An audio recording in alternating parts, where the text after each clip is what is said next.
event ini supaya besar agar dibuat di 2020, dan insya Allah kita siap untuk mendukung kegiatan surfing di tahun 2020. Begitu juga tadi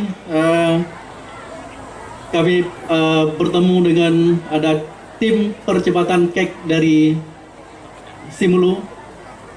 Kita ajak ketemu juga dengan ketua tim kita. Banyak diskusi yang kita lakukan. Saya pikir Simulu merupakan salah satu daerah yang paling siap untuk dijadikan kawasan ekonomi khusus di bidang pariwisata. Mudah-mudahan nanti tentunya tim ini juga akan bekerja maksimal. Tim akan bekerja secara profesional untuk dapat menentukan suatu kawasan menjadi kawasan ekonomi khusus. Nah, kawasan ekonomi khusus ini kita harapkan